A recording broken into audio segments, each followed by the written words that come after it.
হতো যে গাড়িতে করে গুরুদেবরা আসতো, পাড়ায় ধরে পাড়া খালি হয়ে যেত, পালিয়ে যেত লোকে, ধরলেই নাকি যেমন আগে টিকা দিত, যেমন জোর করে খুঁজে খুঁজে বসন্তের টিকা, তেমনি অনুকূল চন্দ্রের যারা ঋত্বিকরা রয়েছেন তারা এরকম একেবারে জাল পেতে ধরে নিয়ে এসে দীক্ষা।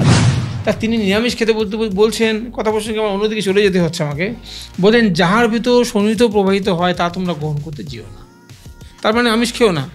আমার জীবনে মায়ের গুরুত্ব কতটা, একাধারে বাবা মার জীবনের একটা শান্তি যে আমি একটা সন্তান জন্ম দিয়ে আমি কত না ভাগ্যবান। আজকে আমার চারিদিকে নাম হয়ে যাচ্ছে আমার সন্তানের জন্যে।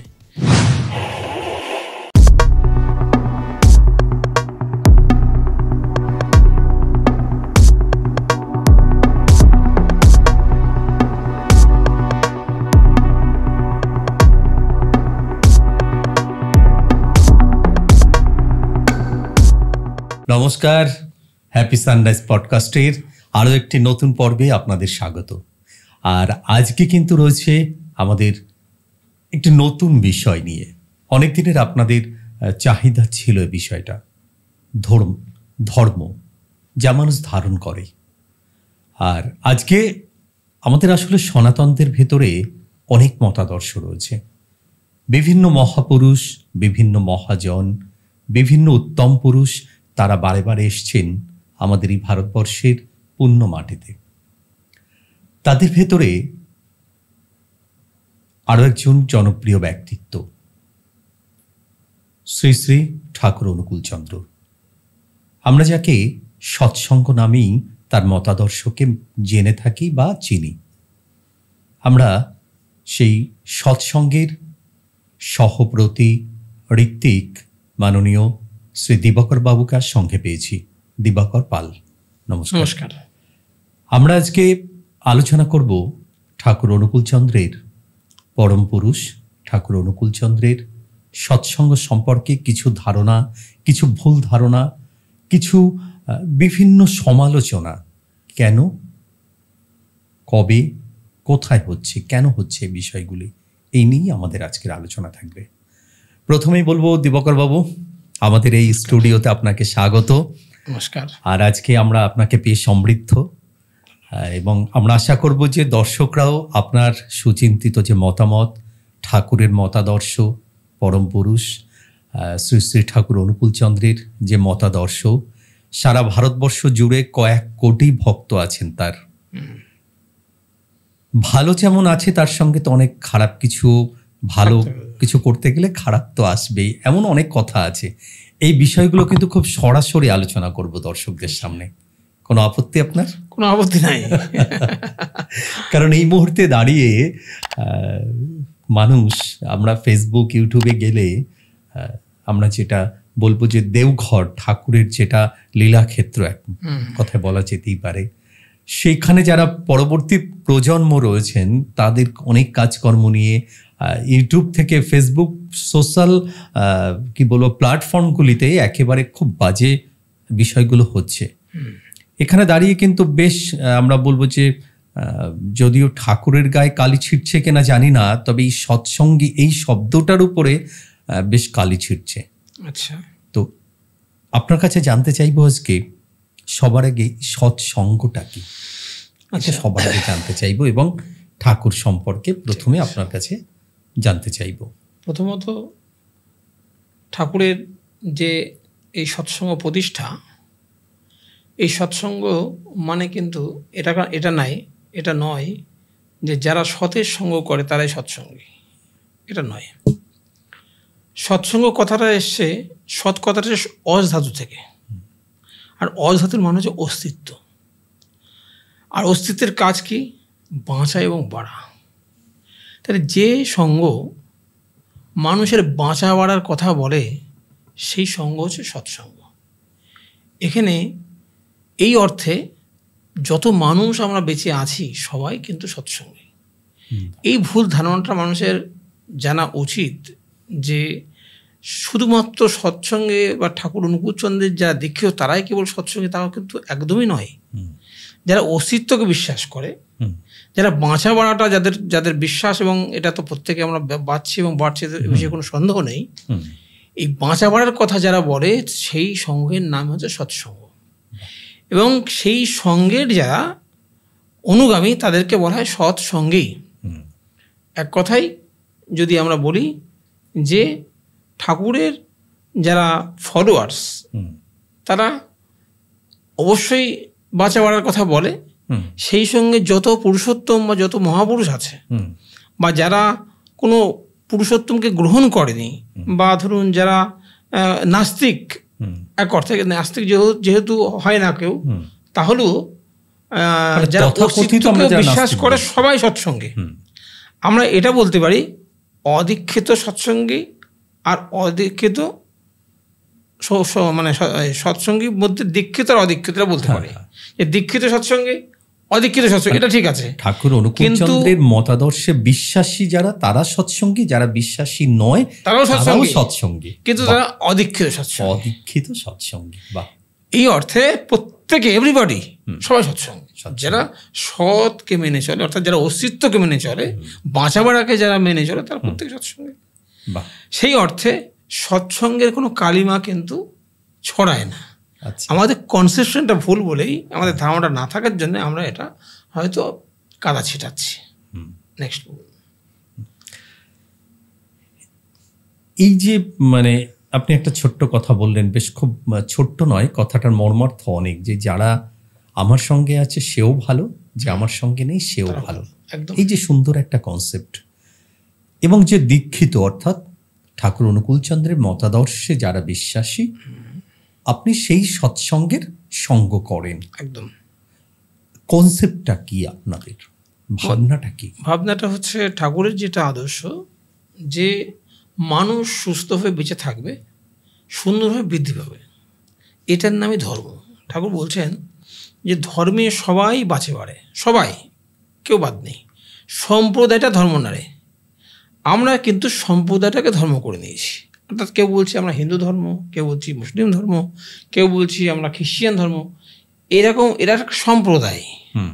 খ্রিশ্চানরা ধর্ম কখনো, যদি যীশুখ্রিস্ট না আসতেন তাহলে খ্রিস্ট ধর্ম প্রচার হতো না। আজ হযরত রসুল যদি, নবী সাহেব যদি না আসতেন, তাহলে আজ মুসলিম ধর্ম বলে কেউ বলতে পারতেন না। আর যে সনাতন যে কথাটা, এইটা সম্পর্কেও আমাদের অনেকেরই ধারণা নেই, বা ধারণা থাকলেও অস্বচ্ছ ধারণা। আমি মনে করি যে কোনো কিছু তর্ক বিতর্কের আগে আমাদের নিজস্ব একটা কনসেপশন দরকার, এবং সেই কনসেপশনটা যেন নিরপেক্ষ হওয়া উচিত। সেটা কেমন? একটা বাংলায় ডিকশনারি আছে, যে ডিকশনারিটা আমরা যদি ব্যবহার করি এবং সেখান থেকে সমস্ত অর্থ আমরা পাবো। আজকে আমরা যা যা বলছি, ধর্ম কথাটা দেখবেন এসছে ধৃ ধাতু থেকে, মন প্রত্যয়।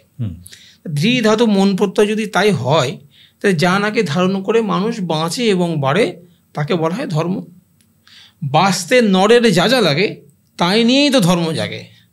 ধর্মে জীবন দীপ্ত রয়, ধর্ম জানিস একই হয়। তাই ধর্ম এক। তিনি বলছেন ঈশ্বর এক, ধর্ম এক, প্রেরিত পুরুষ তার একই বার্তাবাহী। সেই যে প্রেরিত পুরুষ যারা আসেন, তারা একই বার্তা বহন করেন। এবং ধর্ম কিন্তু বহু হয় না, সম্প্রদায় বা মত বহু হতে পারে। আমরা বলছি হিন্দু ধর্ম বা মুসলিম ধর্ম বা খ্রিশ্চান ধর্ম বা বৌদ্ধ ধর্ম, ওটা একটা মত।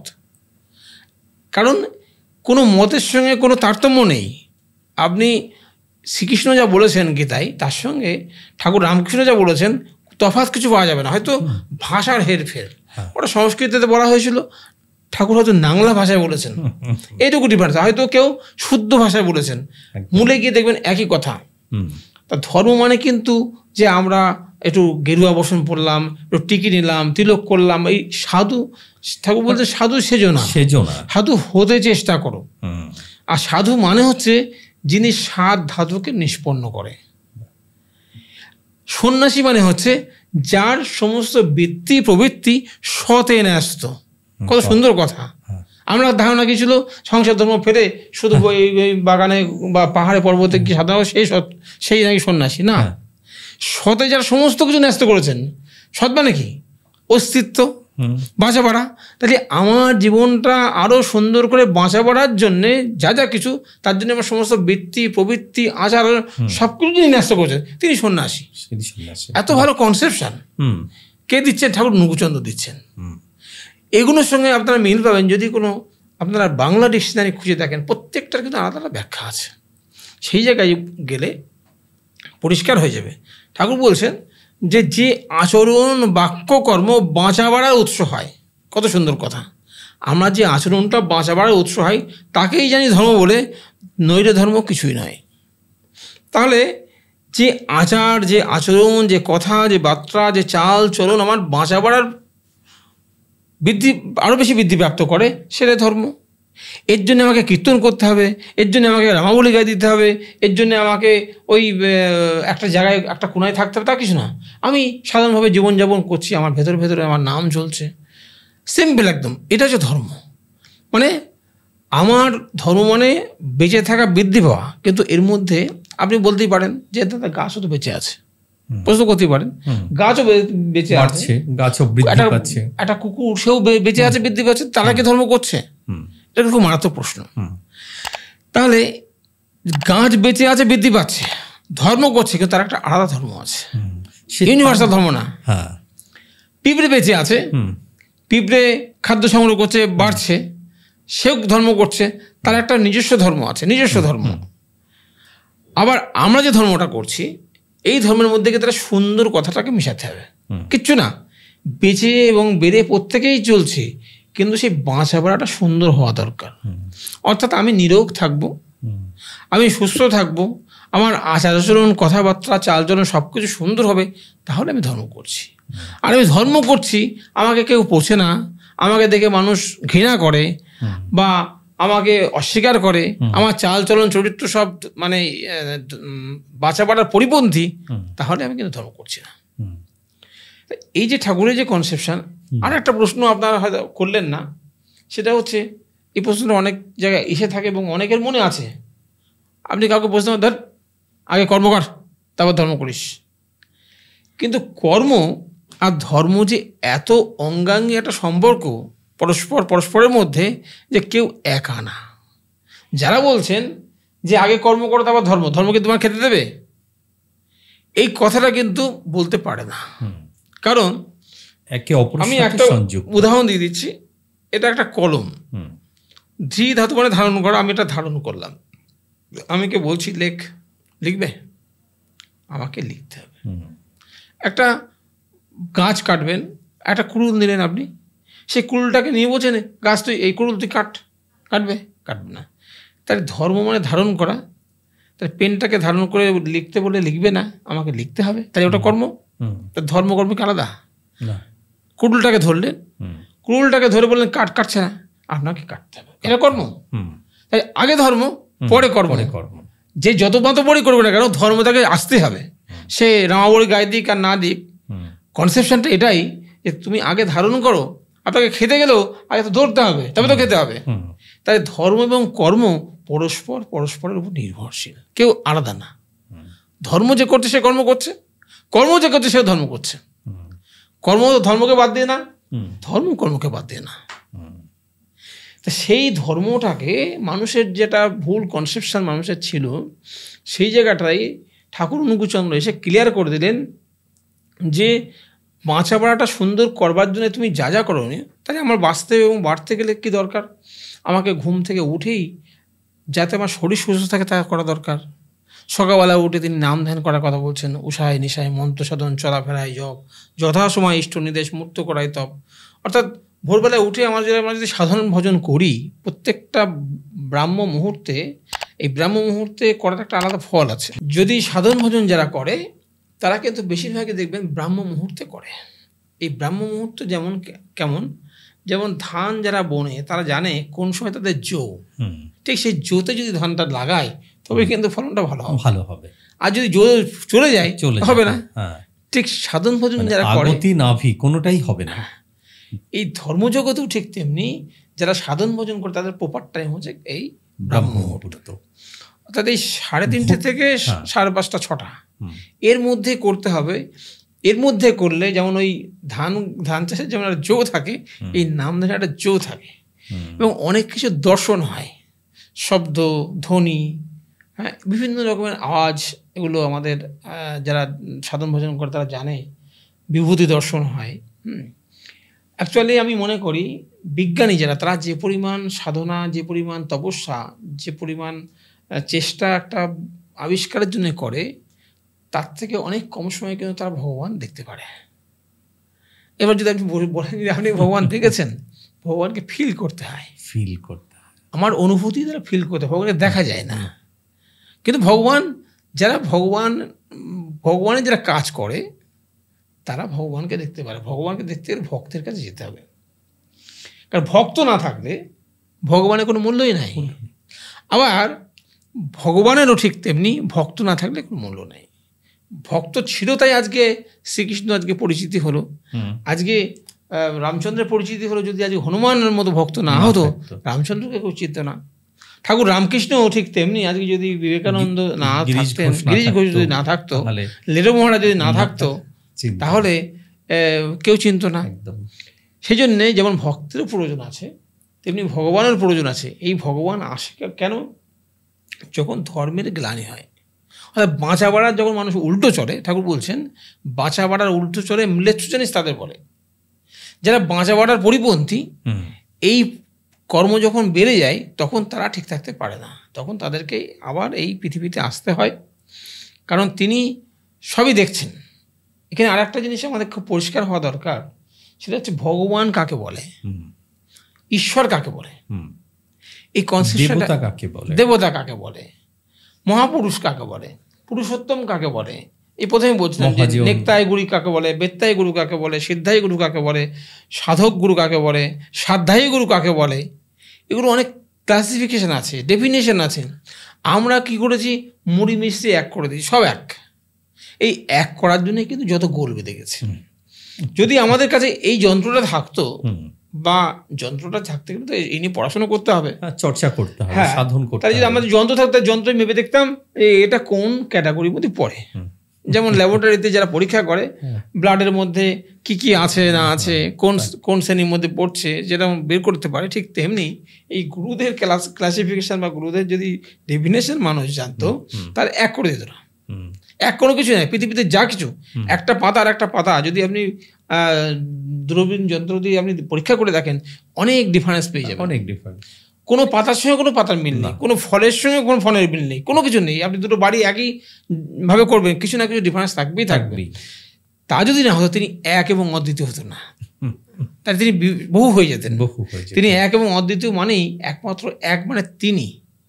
আর সব আমরা কিন্তু 2, 3, 4, 5, 6, এক গাছের 5টা ফল 5 রকম হবেই, হতে বাধ্য। এটা সেই কারণে আমাদের যে ধারণা, এটা খুব ভালো যে সঠিক, এটা আমরা বলবো না, তবে এটা খুব পরিষ্কার এবং খুব সুন্দর আমার কাছেও লেগেছে যে বাঁচা বাড়ারে ধর্ম, সুন্দরভাবে বাঁচতে হবে। কত সুন্দর কথা।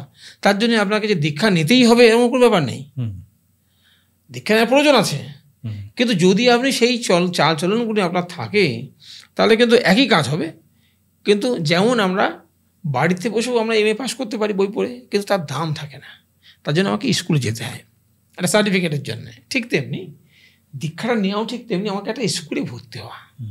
স্কুলে ভর্তি হলে কী হয় না, যেমন আমার ঠাকুর বলছেন স্কুলে গেলেই তাকে ছাত্র পড়ে না, আর মন্ত্র নিলে তাকে শিষ্য পড়ে না।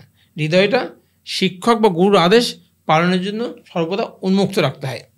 যখন তিনি যা বলে দেবেন তাই করতে হবে, বিনা আপত্তিতে, বিনা অজরে, বরং পরম আনন্দে। তাহলে আমি যদি বাড়িতে পড়াশোনা করি, তাহলে আমার তো কোনো শিক্ষক নেই, তাহলে আমার ইচ্ছা মতো আমি করবো। এই আমার ইচ্ছাটা কিন্তু সবটা ঠিক না। আর যদি শিক্ষক আমাকে নির্দেশ দেন যে আজকে এই সাবজেক্টটা পড়তে হবে, এসে পড়া দিতে হবে, তাহলে আমাকে নিশ্চয়ই সেটা করতে হবে। শিক্ষক বা গুরু আদেশ পালনের জন্য আমাকে উন্মুক্ত রাখতে হবে। যখন তিনি যা বলে দেবেন তাই করতে হবে, বিনা আপত্তিতে, বিনা অজরে, বরং পরম আনন্দে। এই বিনা আপত্তিতে, বিনা অজরে যদি আমি ঠিকঠাকভাবে কাজটা করি, তাহলে আমার ফল হবে। সেই জন্যেই দীক্ষাটা প্রয়োজন।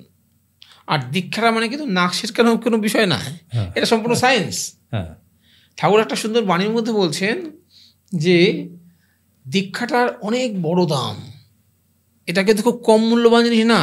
কেন বলছেন ঠাকুর এত সুন্দর করে, দক্ষতাকে বাড়ায় বলে দীক্ষাতে এত দাম, কৃতিগুলোর কাছে গিয়ে সার্থক কর দীক্ষা নাম।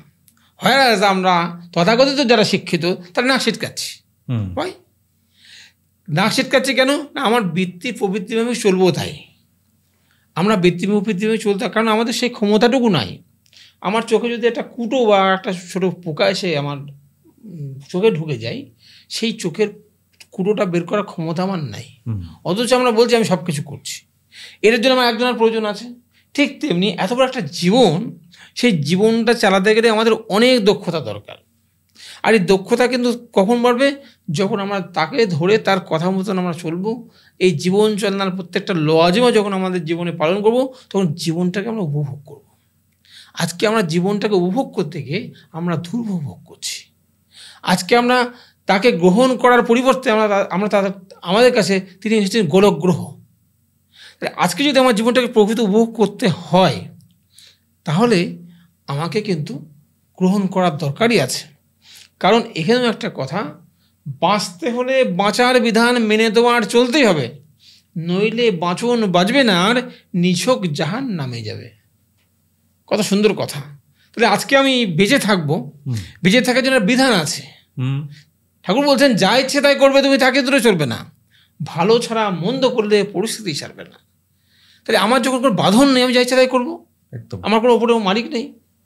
আজকে শিক্ষক যখন থাকে তখন আমার একটা ভয় থাকে যে শিক্ষক মশাই আমাকে যা বলেছেন আমি যদি না করি লোকের সামনে অপমান হব, অপদস্থ হব, বলতে না পারাটা আমার একটা লজ্জাস্কর হয়ে যাবে। আবার ঠিক একই সঙ্গে যদি আমার বাবা থাকে, বাবা যদি কোনো কাজ বলে, আমি যদি সেটা না করি বাবার মনে ব্যথা লাগবে, এই জিনিসগুলো কাজ করে। কিন্তু যখন আমার এগুলো থাকবে না, তাহলে আমি যা ইচ্ছা তাই করবো। আমি লোকের বাড়ি থেকে আগুন ধরে দিলাম, দিতেই পারি, তার ক্ষতি হোক না, আমার কোনো দেখা দরকার নেই, যেমন তাই আমি। কিন্তু যখন আদর্শ থাকবে আমার জীবনে, তখন কিন্তু এই বোধটা জন্মাবে এটা ঠিক কাজ না, এটা ভুল কাজ, তখন কিন্তু তাই পারবো না, অন্যায় করতে পারবো না। সেই কারণেই প্রত্যেকটা মানুষের জীবনেই এই দক্ষতা অর্জন করবার জন্য এই দীক্ষাটা দরকার। আর এই দীক্ষা নেওয়ার অনুষ্ঠানের না, এই দক্ষতা অর্জন করার অনুষ্ঠানের নামই হচ্ছে দীক্ষা। এটা বরং আমাদের উচিত, প্রত্যেকটা বাবা মায়ের উচিত নিজেরাও ছোটোবেলায় দীক্ষা নেওয়া এবং তাদের সন্তানদেরকে প্রথমেই দীক্ষাটা দেওয়া। এখানে আপনার আরেকটু যদি আপনারা দেখবেন, আপনাদের বাবা মা বা আমাদের বাবা মা, তারা যতটা বিনয়ী, যতটা শ্রদ্ধাশীল এবং যতটা মানুষের মতো মানুষ ছিল, আজকের আমাদের জেনারেশন কিন্তু ততটা কিন্তু শ্রদ্ধাশীল নয়। আমাদের জেনারেশন যাও বা আছে, পরবর্তী জেনারেশন আরও থাকবে নয়, কেন থাকবে না? এবারে দেখুন, আজকে থেকে যদি আপনি 40 বছর আগে চলে যান, তখন দেখবেন প্রত্যেকে পাঠশালায় যেত। এবার এই পাঠশালায় যে যেত, পাঠশালায় গেলে কিন্তু গুরু একটা কাজ করতো, সেটা কি? আগে সাবিত্রী দীক্ষা দিত, দীক্ষা দিয়ে তোমার শিক্ষা দিত। তাহলে কি হতো? ওই শিক্ষাটা একটা প্রমিনেন্ট হতো তাদের। তারা কিন্তু গুরুকে যা যা শিখছে সব তাদের কাজে লাগবে, মনে রাখছে। খুব কম শিক্ষিত, ক্লাস 2 পাস, দেখবেন তার কত তার জ্ঞান।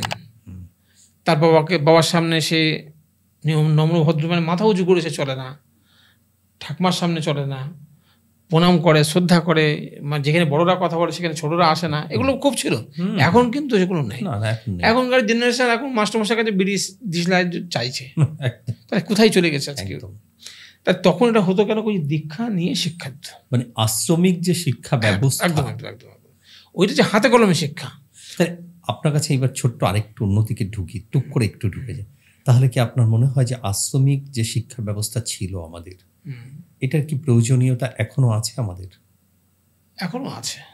কারণ আশ্রম কথাটা যদি আমরা ভাঙি, তাহলে দেখা যায় কোনো শ্রম দিয়ে কিছু গঠন করা নামে যে আশ্রম।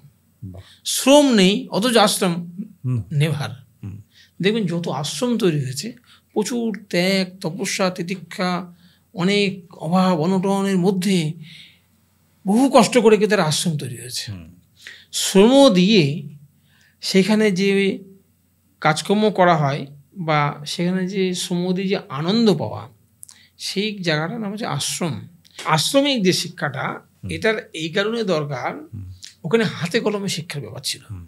প্রত্যেককে সকালবেলায় উঠে তার নিজের কাপড় জামা নিজে কাচতে হবে, মানে যেটা গুরুগৃহে একদম শিক্ষা। তাকে রান্না শিখতে হবে, তাকে গান শিখতে হবে, তাকে নাচ শিখতে হবে, তাকে বাজনা শিখতে হবে, তাকে চাষ শিখতে হবে, এভরিথিংস। আজকে যেটা অভাব, আজকে মেয়েরা হয়তো বিয়ে পাস করেছে, রান্না করতে জানে না, রান্না করতে যাচ্ছে ইউটিউব দেখছে, কোনটার পরে কী দেবো, কোনটার পরে কী দেবো, কোনটার পরে সব দেখছে, সব দিয়েছে। ওই যে লেখা নেই যে আপনার ওই গ্যাস সিলিন্ডারের ওই সুইচটা টিপে আগুনটা জ্বালতে হবে। এটার ঘন্টার পর ঘন্টা কিরকম সবই তো দিয়েছি, রান্না তো হচ্ছে না। পরে দেখছে শাশুড়ি এসে বলছে, ও মা তোমার রান্না এখন হলো না, অনেকক্ষণ বসে হচ্ছে। বলে মা অনেকক্ষণ বসে কিন্তু এখন হয়নি। এসে দেখছেন যে আগুনই জ্বালায়। এই যে শিক্ষা, মানে আগুন না দিয়ে আমি রান্না করছি, ওই শিক্ষার কোনো মূল্য নেই। হাতে কলমে যে শিক্ষা, আগেবারে গুরু গৃহে গেলে গুরু এটা করতেন। আপনারা শুনে থাকবেন বা এই গল্প সবাই জানে, আরুণির গল্প জানেন নিশ্চয়ই। আরুণি যখন দেখছে যে জল বেরিয়ে যাচ্ছে জমি থেকে, আল বেঁধেও রাখা যাচ্ছে না, তখন সে নিজে শুয়ে পড়লো। কেন? গুরুর যে নির্দেশ বা আদেশ পালন করার জন্য কোনোভাবে পাচ্ছে না, সে শুয়ে পড়লো। গুরু এসে কিন্তু ডাকছে, ডেকে ডেকে ডেকে ডেকে যখন পাচ্ছে না, তখন আরুণি বলে যখন ডাকছে, তখন দেখছে সে ও জল মানে আটকানোর জন্য সেখানে শুয়ে পড়েছে। এই যে গুরু ভক্তি আজকে পাবেন না। আজকে আপনি বলবেন যে তুই একটা 100 গ্রাম ডাল নিয়ে এসে নিয়ে আয় তো, যদি মা বা বাবা বলে আমার সময় নেই, আমার খেলার ব্যাপার আছে, আমার টিভি দেখার ব্যাপার আছে, আমার এই আছে ওই আছে সেই আছে নেই। তাহলে তখনকার দিনে একটা ছেলে তাকে বলেছে যা তো মাঠটা জলটা দেখে আয় তো, সে নিজে শুয়ে পড়েছে গুরুর যাতে কোনো ক্ষতি না হয়। আজকের দিন আর নেই। কেন? কারণ তখন হাতে কলমে শিক্ষা। তার জন্য কি হচ্ছিল না, ওই যে দীক্ষা নিয়ে শিক্ষা, যখনই আমি দীক্ষা নিচ্ছি তখনই আমার মধ্যে কিছু ডিসিপ্লিন চলে আসছে। এই ডিসিপ্লিন কেমন? তুমি ভোরবেলা উঠবে, তুমি ভোরবেলা উঠে নাম ধ্যান করবে, তারপরে তুমি ঠাকুরের কাজ করবে, তারপরে তুমি থানকুনি পাতা খাবে, তারপরে তুমি তোমার কাজ করবে। এটা একটা ডিসিপ্লিনের নিয়মের মধ্যে আমাকে চলতে হবে।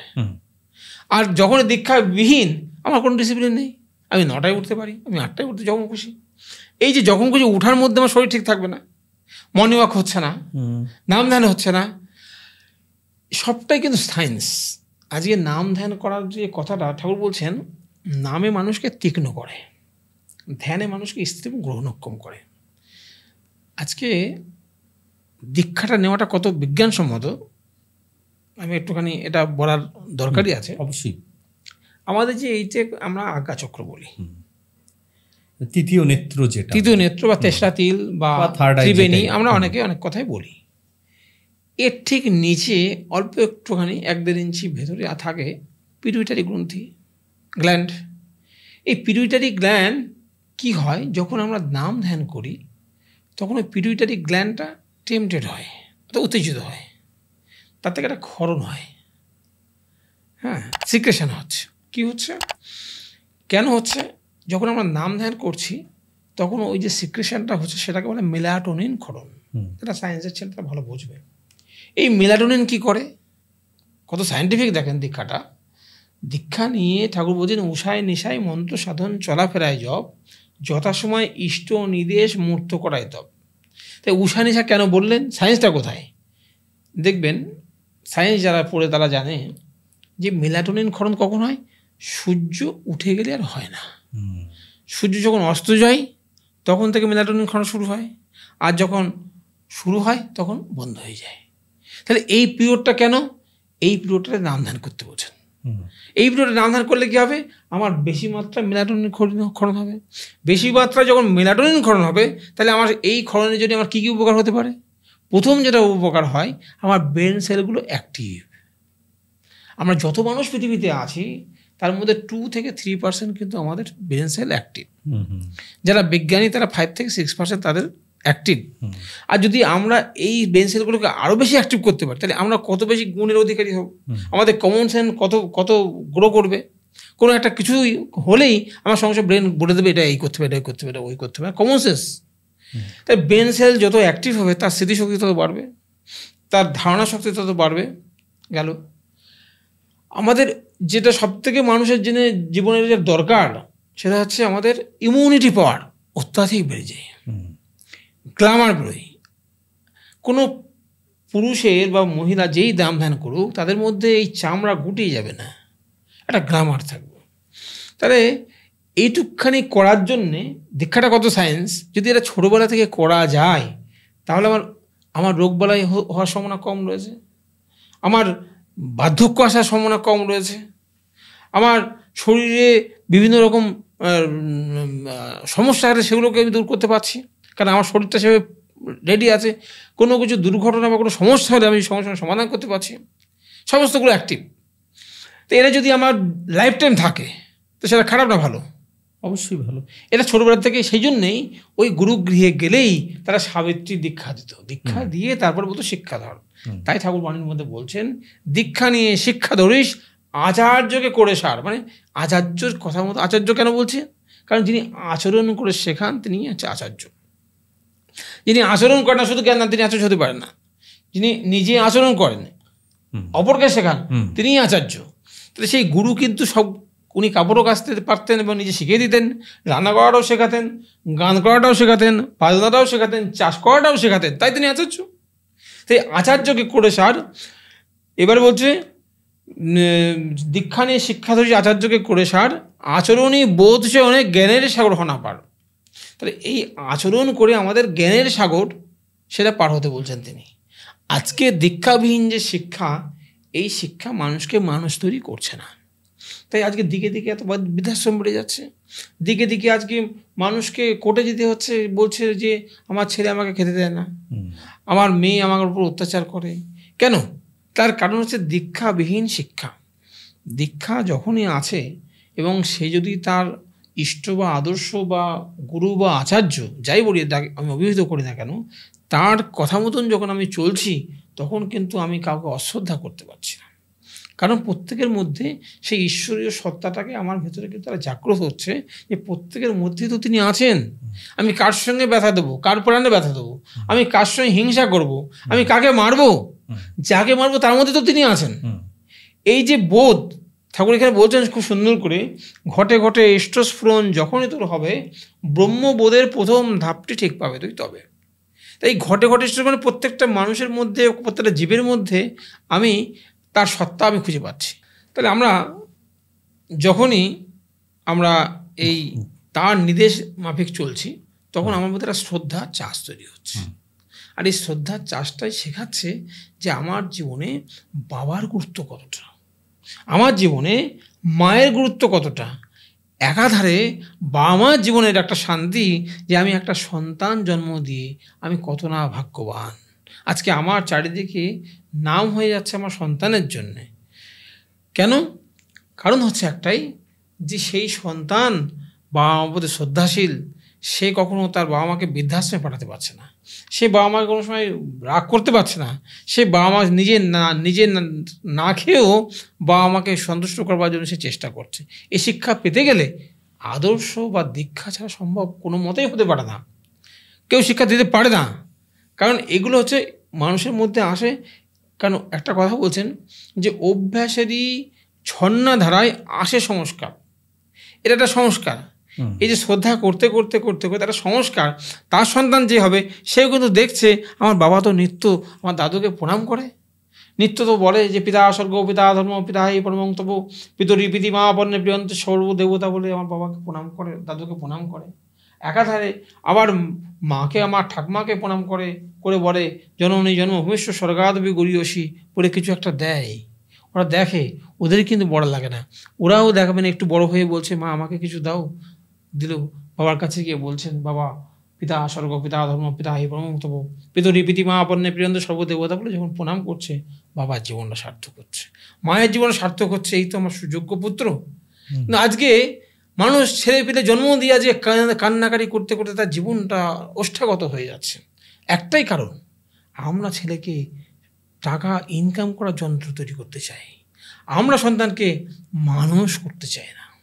এই প্রকৃত মানুষ করতে গেলে দীক্ষা ছাড়া একটা মানুষ কিন্তু বড় হয়ে উঠতে পারে না। ঠিক যেমনি একটা লতা একটা বট গাছকে পাকে পাকে পাকে পাকে সেই জায়গায় একদম শীর্ষে তুলে দিতে পারে, ঠিক তেমনি একটা মানুষ ছোটোবেলা থেকে দীক্ষা নিয়ে গুরুকে ফলো করে, গুরুর আদেশ নির্দেশ পালন করে করে সেও কিন্তু একটা মহান মানুষ হতে পারে।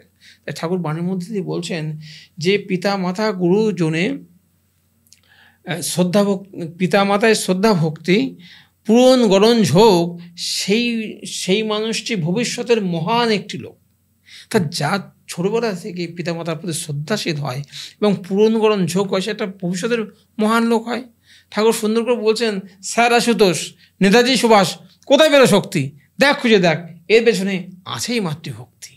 এই মাতৃভক্তি অটুট যত, সেই ছেলে হয় কৃতি তত, পিতায় শ্রদ্ধা মায়ে টান, সেই ছেলে হয় সাম্যপ্রাণ। ঠাকুর নিজে করিয়ে দেখেছেন। আজকে ঠাকুরকে যখন ছোট ছিলেন ঠাকুর, অঙ্ক পরীক্ষার ঠিক প্রাক মুহূর্তে উনি খেলতে গেছেন। মা বলছেন, অনুকূল তোর না আজকে অঙ্ক পরীক্ষা? হ্যাঁ মা। তুই এখনও খেলে বেড়াচ্ছিস, তুই একটা অঙ্কও লিখতে পারবি না, যেমন মায়েরা বলে। উনি অঙ্ক পরীক্ষা দিচ্ছেন, সমস্ত অঙ্কগুলো পারবেন, কিন্তু বসে আছেন। শিক্ষক বলছেন যে, কিরে অনুকূল, তুই অঙ্ক লিখছিস না কেন, তুই পারবি না? হ্যাঁ মাস্টারমশাই, সব পারবো। লেখ। না। কেন লিখবি না? তুই তো ফেল করবি। তাতে কোনো দুঃখ নাই, লেখ। না মাস্টারমশাই, আজকে আমি লিখবো না। কেন লিখবি না? বলছেন, কি কথা, আমি যদি লিখি আমার মায়ের কথা মিথ্যা হয়ে যাবে, ভাবা যায়? তিনি তো বলতে পারেন মাতৃভক্তি অর্জন সেই ছেলেকে দিত। তো এই যে মাতৃভক্তি আজকে পাবেন, মা বারণ করলেও, মা মারলেও সে কিন্তু তার বেশি নাম্বার পাওয়ার জন্য সে লেখার চেষ্টা করবে।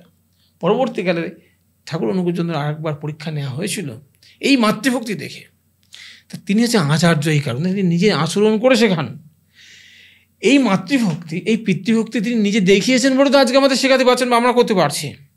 সেই জন্যই আমাদের প্রত্যেকটা মানুষের জীবনে একটা আদর্শ দরকার। এবার যদি আদর্শ মানে কি, একটা আয়না। আমরা প্রত্যেকেই যে আমরা চলছি, আমরা জানি না যে ভুল করছি কি ঠিক করছি। ধরুন আমি যে কথা বলছি, আমার এইখানে ধরুন একটা কাজলের একটা কালি আছে, আমি দেখতে পাচ্ছি না, কিন্তু যখন আয়নার সামনে গিয়ে সেই কাজটা একটা কোথায় লাগলো, তখন আমি দেখলাম আমার জামাই হয়তো এখানে হয়তো পাখি একটা পায়খানা করে দিয়েছে পেছনের দিকে, দেখতে পাচ্ছি না। আয়নার সামনে যখন গেলাম তখন তো দেখা যাচ্ছে। তাহলে আয়নার সামনে গেলে কি হয়, আমাদের যে দোষ ত্রুটি থাকে বা কালিমা থাকে, সেগুলো যেমন আমরা আয়নার সামনে দেখতে পাচ্ছি, আমার জীবনে যখন আদর্শরূপ গুরু থাকে, তিনি ধরে দেন তোর এইখানে ভুল হচ্ছে, এখানে ভুল হচ্ছে। এই ভুলগুলো সংশোধন করে করে যদি আমি একটা প্রকৃত মানুষে উঠতে পারি, তাই কিন্তু প্রত্যেকটা মানুষের জীবনে ওই ছোটোবেলায় দীক্ষা নেওয়া দরকার। সেই একই কথা ঠাকুর রামকৃষ্ণ বলছেন, ওরে এদের ছোটোবেলা থেকে বেড়া দিয়ে রাখিস। বেড়া দিয়ে মানে দীক্ষা দিয়ে রাখিস। সমস্ত পুরুষোত্তমেরই একই কথা, কোনো অমিল কিছু নেই। তাই এই দীক্ষাটা দেওয়া থাকলে কি হয়, তারা প্রকৃত মানুষ তৈরি হয়। হয়তো অনেক বড় চাকরি করতে পারে বা চাকরি নাও পেতে পারে, হয়তো চাষবাস করে খায়, কিন্তু বাবা মাকে বাদ দিয়ে, বাবা মাকে না খাইয়ে সে খেতে পারবে না। 100 গ্রাম যদি মুড়ি কিনে খায়, তাও সেই 100 গ্রাম করে বাবা মাকে ভাগ করে খাবে। কিন্তু তথাকথিত শিক্ষায় শিক্ষিত যারা, যাদের জীবনে আদর্শ নেই, যারা গুরুকে গ্রহণ করি, তারা কিন্তু নিঃসন্দেহে বাবা মাকে ফেলে দিয়ে, বাবা মাকে বৃদ্ধাশ্রমে দিয়ে বা ভিক্ষের থালা হাতে দিয়ে তারা কিন্তু সরে থেকে গিয়ে মানে বাড়ি করে তারা থাকতে পারবে। এই দীক্ষার ক্ষেত্রে, এবার দীক্ষা ধরুন, আপনি দীক্ষা নিয়ে অনেক কথা হলো আমাদের, আমাকে এবার গুরু নির্বাচন, এটা একটা বড় বিষয়, একটা বড় বিষয়। এবার ধরুন আমাদের এই যে মতাদর্শ, আপনি শ্রী শ্রী ঠাকুর অনুকূলচন্দ্রের মতাদর্শে বিশ্বাস করেন, আমি রামকৃষ্ণ মতাদর্শকে বিশ্বাস করি, কেউ মহাপ্রভুর মতাদর্শকে বিশ্বাস করেন, কেউ রামচন্দ্রের, কেউ শ্রী হরিচাঁদ ঠাকুর, কেউ দুর্গাপ্রসন্ন, কেউ ভারসাবাসন, কেউ বাবা লোকনাথ, এই বিভিন্ন। এক্ষেত্রে দাঁড়িয়ে একজন গুরু নির্বাচন করতে গেলে, আপনি এই যে এত মানুষের নাম বললাম, আমি মানুষ নয়, এতগুলি গুরু এর নাম বললাম, ঠিক কার এই দীক্ষার ক্ষেত্রে এই নির্বাচন কি করে করব, আমি কোন মতাদর্শ, আমি ধরুন বা আরেকজন দীক্ষা নেবেন, তিনি এখন ঠিক করবেন যে আমি কি আমার ঠাকুর অনুকূলচন্দ্র মতাদর্শে যাওয়া উচিত, ঠাকুর রামকৃষ্ণ যাওয়া উচিত, অমুকে যাওয়া উচিত, তমুকে যাওয়া উচিত, কি করে এটা নির্বাচন হবে? এবারে এইটা জানতে গেলে প্রথমে জানতে হবে গুরু কাকে বলে। এরপর বুঝতে হবে যে নিত্যাই গুরু, বেত্যাই গুরু, সিদ্ধা গুরু, সাধক গুরু, সাধ্যায়ী গুরু বা সদ্গুরু, এগুলো না বুঝে যদি আমরা দীক্ষা যার তার কাছে নিই, তাহলে কিন্তু আমার সঠিক রাস্তায় পৌঁছতে পারবো না। আমার উদ্দেশ্য এখান থেকে কলকাতায় যাওয়া, আমি সাইকেলে যেতে পারি, আমি হেঁটে যেতে পারি, আমি ট্যাক্সিতে যেতে পারি, বা আমি দ্রুতগামী ট্রেনেও যেতে পারি, আমাকে পৌঁছাতে হবে। কত তাড়াতাড়ি, কত কমফোর্ট হয়ে যেতে পারি, দুটোই কিন্তু কাজ, কমফোর্টও যাবো আবার তাড়াতাড়ি যাবো। এবার আমি এই গুরু কারার সময় ঠাকুর রামকৃষ্ণ খুব সুন্দর কথা বলছেন, তুমি যখন মাটির হাঁড়ি কেনো, তখন যেমন ঠং ঠং ঠং ঠং করে বাজিয়ে দেখো যে ঠিক আছে কিনা, এটা ফাটা আছে কিনা, ঠিক তেমনি গুরু কারবার সেটা বাজিয়ে নিও। এই বাজানোটা যে তিনি বললেন, এইটাই হচ্ছে আমাদের কাজ। গুরু নির্বাচন করবার আগে আপনাকেও কিন্তু একটু জানতে হবে যে গুরু মানে কি, সদ্গুরু মানে কি, পুরুষোত্তম মানে কি, ভগবান মানে কি, ঈশ্বর মানে কি, সাধ্যায়ী গুরু মানে কি। শুধু দীক্ষা নিতে হবে না, যার তাকে দীক্ষা নিতে বলছে তো গুরু মিলে লাখে লাখ, গুরু লাখ লাখ আছে, শিষ্য নাহি মিলে এক, না প্রকৃত শিষ্য মিলছে না, গুরু প্রচুর আছে। তাহলে এই গুরু নির্বাচনের ক্ষেত্রে কিন্তু একটা একটা আমাদের মানে কি বলবো, আমাদের জ্ঞান দরকার। সেই জ্ঞানটা জানতে গেলে কিন্তু আমাদের যারা জানে তাদের কাছে শুনতে হবে। এবারে আপনি যদি আমাকে বলেন যে আমি তো নিঃসন্দেহে ঠাকুর অনুকূলচন্দ্রের নাম বলবোই, কিন্তু আমি বললেই যে আপনি দীক্ষা গ্রহণ করবেন তা তো নয়। আপনার তো নিজস্ব একটা চিন্তাধারা আছে। ঠাকুর অনুকূলচন্দ্রকে বহু মানুষ অপছন্দ করেন, আবার বহু মানুষ পছন্দ করেন। এটা তো শুধু ঠাকুর অনুকূলচন্দ্র, সব ক্ষেত্রে ঠাকুর রামকৃষ্ণকে অনেকে পাগল ঠাকুর বলেছে, তাহলে কার কি যায় বলছে পাগল ঠাকুর। তো এই যে মানুষ যে কেউ পাগল ঠাকুর বললো, ঠাকুরকে কেউ বলছো যে এটা হচ্ছে পিয়ারলেসের ব্যবসা বা লাইফ ইন্স্যুরেন্সের ব্যবসা, বা ধরুন এই ঠাকুর অনুকূলচন্দ্র শুধু পয়সা নেয়, ব্যবসাদার, অনেক কিছু বলছে। তার কি যায়? তার আপনাদের আরো একটা বদনাম আছে। এক সময় বলা হতো যে গাড়িতে করে গুরুদেবরা আসতো, পাড়ায় ধরে পাড়া খালি হয়ে যেত, পালিয়ে যেত লোকে, ধরলেই নাকি যেমন আগে টিকা দিত, যেমন জোর করে খুঁজে খুঁজে বসন্তের টিকা, তেমনি অনুকূলচন্দ্রের যারা ঋত্বিকা রয়েছেন তারা এরকম একেবারে জাল পেতে ধরে নিয়ে এসে দীক্ষা দিতেন। এইখানে দেখেন, আমাকে তাহলে আগে বুঝতে হবে গুরু মানে কি। গুরু কথাটার মানে হচ্ছে গু মানে অন্ধকার, রু মানে আলো। তাহলে আমার অন্ধকারে যিনি আলো দেবেন তিনি হচ্ছেন গুরু। একটা প্রসঙ্গ মনে পড়ছে, ঠাকুরের নিজের মাস্টারমশাই তিনি শশীভূষণ মিত্র।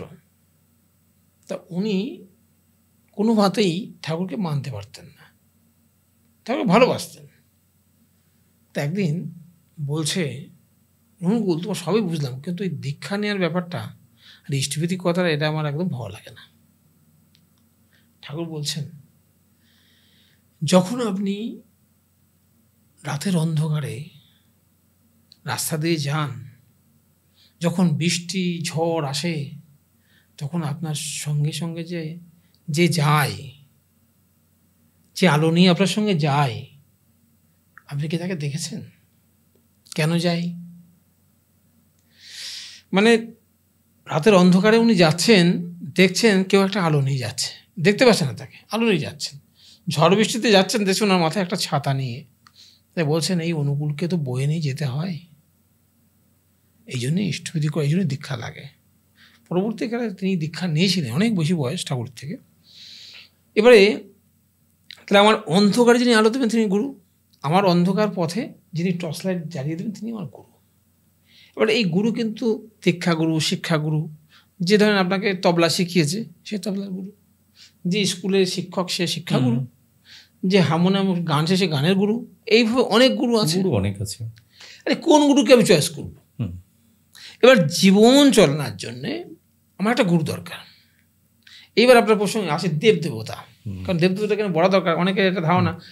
বহু মানুষ আছে মায়ের ভক্ত, মা কালী ভক্ত, ও আর কিছু দরকার নেই, আমার ওই শক্তি আছে, সব কিছু যাই তাই করি, অন্যায় করি, অত্যাচার করি, যা করি, ঠাকুর মায়ের কাছে যাই, একবার যাবো তারাপীঠ যাবো, কালীঘাট যাবো, আমাদের সব মুক্ত আছে। এমন মানুষ আছে মাসে দুবার করে তারা শিব ভক্ত, সে হচ্ছে আমার শিব যথেষ্ট। তাহলে দেবতা নেই, সে তুষ্ট। এবারে দেখেন, মা কালী শক্তির দেবতা, আপনাকে শক্তি দেবে। কিন্তু যদি আপনি বলেন যে মা আমার বিদ্যা দাও, মা কিন্তু বলবেন ভাই আমার কাছে না, তুই সরস্বতীর কাছে যা, সরস্বতীর কাছে যাবেন, আমার বিদ্যা বুদ্ধি সব দেবে। আপনি বলুন যে মা আমার প্রচুর টাকা দরকার, যা তাই গণেশের কাছে যা, ও তো অর্থমন্ত্রী, ব্যবসা করবি যা, ব্যবসার মন্ত্রী। বলছে আমার প্রচুর সবজি টবজি দরকার, ধান পাট দরকার, লোকে কাছে যা। এটা এক একটা সাবজেক্টের গুরু, ক্লাস টিচার, এক একটা ডিপার্টমেন্ট। স্কুলে গেলে বাংলার টিচার, ইতিহাসের টিচার, ভূগোলের টিচার থাকে, মন্ত্রী একটা ডিপার্টমেন্ট নিয়ে বসে আছে। দেবতা কথাটা এসছে দীপ ধাতু থেকে। আর দীপ ধাতু মানে হচ্ছে দীপ্তি পাওয়া, আলোকিত হওয়া। তাহলে যে দেব বা দেবতা যে যে গুণে গুণান্বিত হয়ে সেই সেই গুণগুলোকে সার্থক করে তুলেছেন। এক কথা হচ্ছে অনার্স কমপ্লিট করে মাস্টার্স করেছে ওই সাবজেক্টের উপরে, তাহলে বা ডক্টরেট মা কালী করেছে। শক্তির দেবতা, সরস্বতী বিদ্যার দেবতা, কার কাছে লক্ষ্মী অর্থের, এরকম সম্পদের দেবতা, কেউ কার কাছে গেলে সব পাবেন। এইটা হচ্ছে আপনাদের বিষয়। এদেরকে কন্ট্রোল করছে কে? তাহলে যা সবার যিনি গুরু, সেই গুরুকে যদি আমি ধরি তাহলে আমার আর কারো কাছে যাওয়া লাগবে না, তার কাছে সব কিছু সাপ্লাই পাবো। আমি টাকা চাইছি পাবো, আমি যদি শিক্ষা চাইছি পাবো, আমার শক্তি দরকার পাবো, সমস্ত কিছু পাবো। তিনি হচ্ছে সদ্গুরু। তার আগে রামচন্দ্র, ভগবান রামচন্দ্র, ভগবান শ্রীকৃষ্ণ, ভগবান বুদ্ধদেব, হযরত রসুল নবী সাহেব, কেউ স্বীকার করুক বা না করুক, এটা আমরা স্বীকার করতে বাধ্য। যারা সৎসঙ্গের লোক তারা হযরত রসুলকে স্বীকার করেই করে। ঠাকুর বাণীর মধ্যে দিয়ে বলছেন, রসুল পূজা করলে যে তোর জাত যাবে তা বললো কে? রসুলও যে তোর সেই দেবতা, এটাও তোরা বললি যে। কিন্তু রসুল নিয়ে তো অনেক কথা আছে, মানে ঠাকুর স্বীকার করেছেন, আমরা স্বীকার করি। তার ব্যক্তিগত জীবন নিয়ে অনেক কোনো, যাই হোক সেটা নিয়ে, সেটা আলাদা বিষয়। তার কতটা সত্যতা আছে, কতটা মিথ্যা আছে, সেসব দিকে আমি যাচ্ছি না। একটাই জানি যে তিনি বারবার এসছেন, তিনি রসুল হয়ে এসছেন, তিনি রামচন্দ্র হয়ে এসছেন, তিনি কৃষ্ণ হয়ে এসছেন, তিনি বুদ্ধ হয়ে এসছেন। ঠাকুর বলছেন, একইভাবে এর 5টি ছেলে, দেখলি না তুই চোখটি মেলে, কাউকে বাপের করলি স্বীকার, কাউকে বললি নয়, কারের এ তুই দিলি ধিক্কার, গাইলি কাহার যায়। তাহলে আমাদের সবাইকে মানতে হবে। আবার এও বলছেন যে বুদ্ধ ঈশায় বিভেদ করে শ্রী চৈতন্য রসুল কৃষ্ণে জীবোদ্ধারে হন আবির্ভাব, একই ওরা, তাও জানিস না, পরিষ্কার করে দিয়েছেন। তাহলে এইখানে এটা তো শুধুমাত্র আমরা সনাতনীরাই মানছি। এবার সনাতনী যারা আমরা মানছি, সনাতনীরা মানছি না, এরাও আমরা মানছি না। সনাতন কথাটাকেও আমরা, এই কথাটাও কিন্তু আমাদের অনেকেরই অজানা। সনাতন মানে আমরা ভাবি বোধ হিন্দু যা যা করে আসছে সেটাই সনাতন। না, সনাতন মানে হচ্ছে যেটা চিরন্তন, শাশ্বত, যা যেটা হয়ে আসছে সেটা সনাতন। তাই ধর্ম যে মানে যে বাঁচা বাড়া ধর্মটা শাশ্বত, এরকম বিভেদ, এটা ধর্ম, এটা সনাতন। এই যে বাঁচা বাড়াটা, এটাই হচ্ছে সনাতন ধর্ম। একদম জীবনের প্রয়োজনে যে ধর্ম তৈরি হয়েছে, আলাদা করে যে আপনি তিলক মালা নিলেন এটাই সনাতন তা নয় না। আবার ঠাকুর রামকৃষ্ণের যারা অনুগামী তারাই যে কেবল সনাতনী, আর কেবল এটাও নয়। না না, অর্থাৎ যারা বাঁচা বাড়ার কথা বলে তারাই সনাতনী। একদম। সেই অর্থে মুসলিম নাকি সনাতনী নয়? তারাও তো বাঁচা বাড়া তাদের উদ্দেশ্য। আরও আপনি হয়তো বিতর্কে যাবেন, আমি বলবো মানে ইসলাম মানে হচ্ছে শান্তি। একটা মানুষের সাথে যখন একটা মানুষের দেখা হয়, তারা কি বলে? আসসালামু আলাইকুম। ভাবুন তো, এই কথাটা কোনো সম্প্রদায়ের লোক বলে কি? আপনার প্রতি শান্তি বর্ষিত হোক। অপোজিট পক্ষে বলছে ওয়ালাইকুম সালাম, মানে আপনার প্রতি হোক। এই যে বলা, যদিও চলার মধ্যে তফাৎ আছে, সেই বিষয়ে আমি যাচ্ছি না বিতর্কে, যে মুখে বলছি তোমার হোক, পেছনে হয়তো দেখালো তারই শেষ করে দিচ্ছি, সেটাও অন্য বিষয়, অনেক আছে এগুলো নিয়ে আলোচনা। কিন্তু এই যে ইসলাম মানে যে শান্তি, এবং তিনি যে শান্তির ধর্ম প্রতিষ্ঠা করেছেন, এবং যদি আপনি সত্যি সত্যি রসুলের কথাগুলো আপনি পড়েন বা আপনি কোরআন পড়েন, দেখবেন সেখানে কোথাও মারামারি কাটাকাটি বা এমনকি আমিষ খাওয়ার কথাও নাই, সম্পূর্ণ নিরামিষ খাওয়ার কথা রয়েছে। কিন্তু হাদিস নিয়ে তো এদের যত সমস্যা হোক, সব কথাই রসুল কি করতেন সেটা আমার ফলো করা দরকার। আমি যে আমার জীবনের আদর্শ, যাকে আমরা আল্লাহ বলে ডাকছি, তার তিনি কি খেতেন? তিনি তো খেজুর খেতেন, তিনি মধু খেতেন, রুটি খেতেন, তিনি তো বহুদিন খেজুর খেয়ে কাটিয়ে দিয়েছেন। তা তিনি নিরামিষ খেতে বলছেন, কথা প্রসঙ্গে আমার অন্যদিকে চলে যেতে হচ্ছে আমাকে, বলেন যাহার ভিতর সন্নিহিত প্রবাহিত হয় তা তোমরা গ্রহণ করতে যেও না। তার মানে আমিষ খেও না, পরিষ্কার। তাই সমস্ত পুরুষোত্তমরাই কিন্তু আমিষের পক্ষে কেউ যায় না, সবই কিন্তু নিরামিষের পক্ষে। তর্কে বিতর্কে আমি যাচ্ছি না। আমরা যে জায়গায় ছিলাম, গুরু নির্বাচন করার ক্ষেত্রে আমাকে দেখতে হবে সদ্গুরু কাকে বলে। যিনি সদ্গুরু হবেন তার মধ্যে সমস্ত গুণ থাকবে, অর্থাৎ তিনি যে সাবজেক্টে যাক না কেন, সমস্ত সাবজেক্টের উত্তর আছে তার কাছে। তিনি একমাত্র কে হন? তিনি পুরুষোত্তম শ্রীকৃষ্ণ। আপনি গীতায় যান, সমস্ত উত্তর পাবেন। ভগবান রামচন্দ্রের রামায়ণে যান, সমস্ত উত্তর পাবেন। কোরআন পড়েন, সমস্ত উত্তর পাবেন। বাইবেল পড়েন, সেখানে সমস্ত উত্তর পাবেন। আপনার চৈতন্য চরিতামৃত পড়েন, সমস্ত উত্তর পাবেন। ঠাকুর রামকৃষ্ণের কথামৃত পড়েন, আপনার উত্তর পাবেন। ঠাকুর অনুকূলচন্দ্রের যে সমস্ত বইপত্র আছে, সেখানে গেলে আপনি সমস্ত সমস্যার সমাধান পাবেন। এবারে এরা হচ্ছে প্রকৃত সদ্গুরু। দীক্ষা নিলে আপনাকে এই যে পুরুষোত্তম পরম্পরা এখানেই নেওয়া উচিত। এবারে আপনি দেখবেন যে আপনি যে নাম করেন লোকনাথ ব্রহ্মচারী, দেখুন কথার মধ্যে কিন্তু পরিষ্কার উনি ব্রহ্মচারী। তাহলে উনি যদি ওনার কাছে যদি আপনি বলুন যে বাবা আমার তো একটা ভালো সন্তান চাই, কি করলে হবে?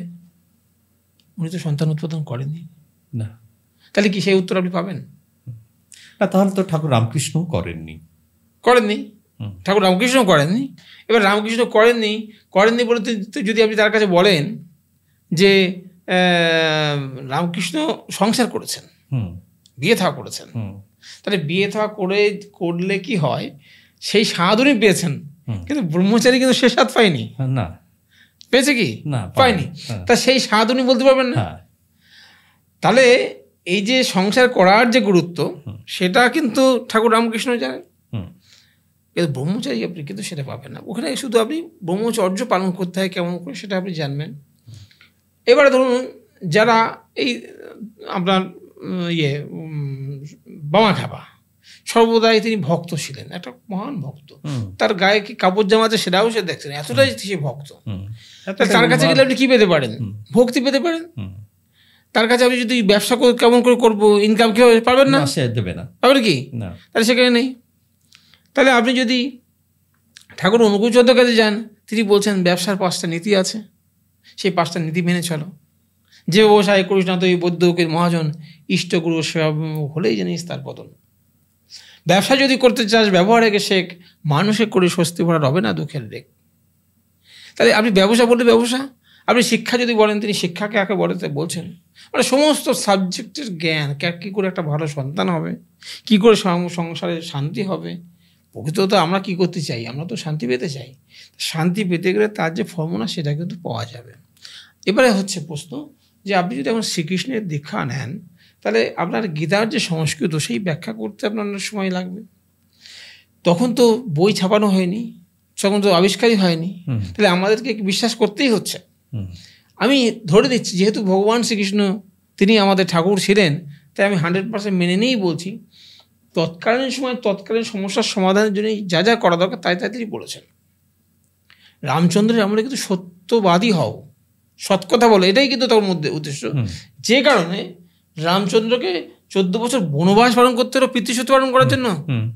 আজকে যদি কোনো ছেলেকে বাবা যদি ছেলেকে বলে, সে কি করবে? তাহলে আজকের জীবনে কিন্তু রামচন্দ্র প্রয়োজন নাই, উল্টো বাবাকে পাঠিয়ে দেবে বলে। তাহলে বাবাকে পাঠিয়ে দেবে বলে। তাহলে আজকে তার জন্যে বাবাকে কীভাবে শ্রদ্ধা করতে হয় সেই শিক্ষা উনি ছোটবেলাতে বলতেন, যে ছোটবেলার দীক্ষা নিয়ে তুমি ওই আধকতার সময় হতে করিয়ে যা শেখাবি সেই হিসেবে মোক্ষম ছেলের হিসেবে চল নয় পস্তাবি। তাহলে ওই আধকতার সময় তো তাকে শেখাতে হবে কীভাবে বাবাকে শ্রদ্ধা করতে হয়, কীভাবে মাকে শ্রদ্ধা, এই শিক্ষা শিখতে শিখতে শিখতে শিখতে সে আজকে পিতৃসত্য পালন না করলেও মানে পিতৃর বাক্যটা পালন করার জন্য চেষ্টাটা তার থাকবে। তাহলে বর্তমান যুগে পুরুষোত্তমের দরকার আছে। আবার পাশাপাশি যদি বলেন যে আমি কেন ঠাকুর অনুকূলচন্দ্রকে ধরতে যাব, এইখানে আমার কথা হচ্ছে, দেখুন আপনি যদি আজকে কোনো বই কেনেন, স্কুলের বা ক্লাসের বই কেনেন, নিঃসন্দেহে আপনি আজ থেকে 20 বছরের আগে বই কিনবেন না, আপনাকে লেটেস্ট জেনারেশন আপগ্রেডেশন। কারণ লেটেস্ট যে বইটা থাকবে তার মধ্যে কিছু মানে বেশি আছে একদমই। কিন্তু তাই বলে ধরুন আমি যদি এখন এই ক্ষেত্রে দাঁড়িয়ে বলবো যে ঠাকুর অনুকূলচন্দ্র তিনিও বলছে রাধাস্বামী,